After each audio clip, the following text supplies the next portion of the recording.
जो पिता का सिर कभी नीचे की तरफ न झुकने दे। लेकिन ये जो बेटा है कभी दुनिया में तुम्हारा नाम रोशन नहीं करेगा। अरे उसे भैया से बात कर लो, वे बार-बार कॉल कर रहे हैं, फोन पे बात कर लो, उसके बाद बता। क्योंकि कहते हैं कि लगा दे जो आग पानी में, लगा दे जो आग पानी में, और जवानी उसको कहते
कहते हैं पुत्र वो होता जो पिता की शान को बढ़ाता है, वो नहीं होता जो मां पिता की इज्जत को धूल और मिट्टी में मिलाता।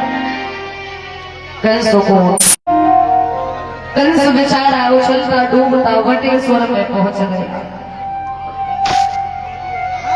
सूर्य से नहीं जल में स्नान कर रहे थे, उन्होंने देखा किसी का छोटा सा बालक है।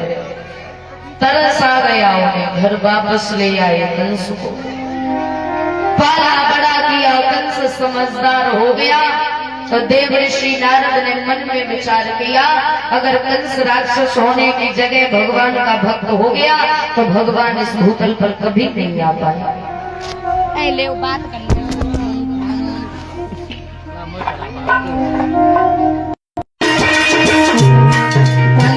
सभी लोग के ऊपर आना।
बीटा को बजाते हुए चले।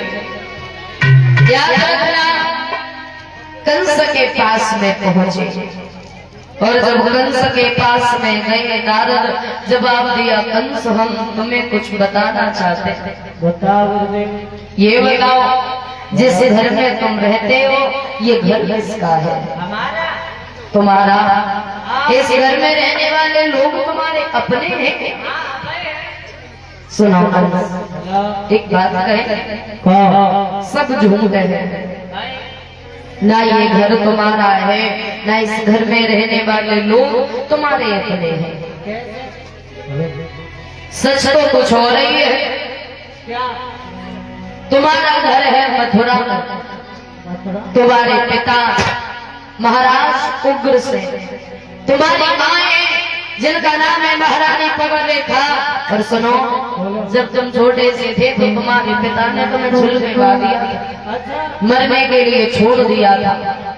और वो तो सूर्य सेन जी अपने घर लेकर के तुम्हें चले आए, तो बचपन से तुम यहाँ रहे हो, इसी को अपना घर समझते हो। क्या तुम अपने माँ पिता से बदला लेना चाहो? तो एक काम करना पड़ेगा।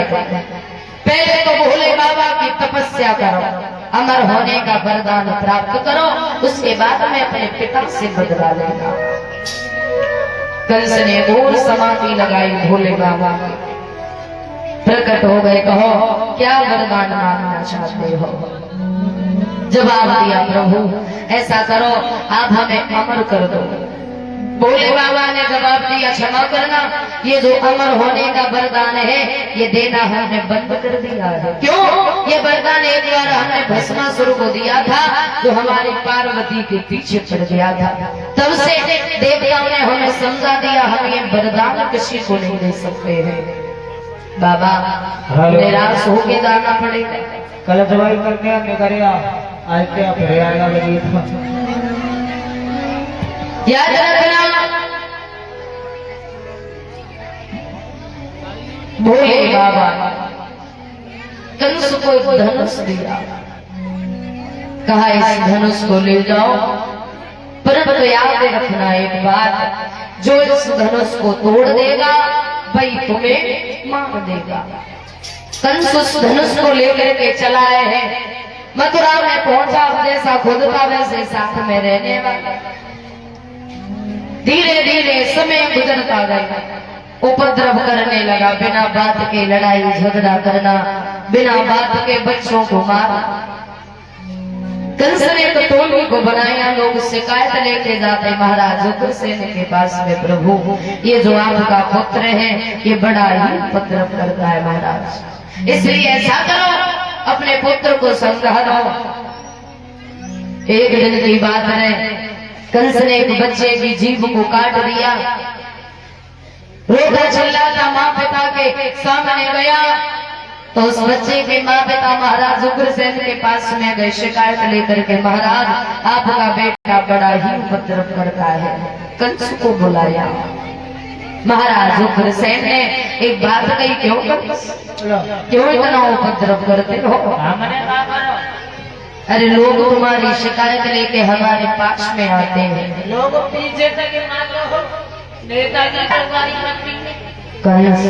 तुम हमारे पुत्र हो इसीलिए तुमसे कोई कुछ कहता नहीं। इसका मतलब ये नहीं है कि तुम हर किसी को सताओगे। एक बात बता, सामने सताओ पीछे तो नहीं, मान लो मेरे भौंकता ही जाएगा है।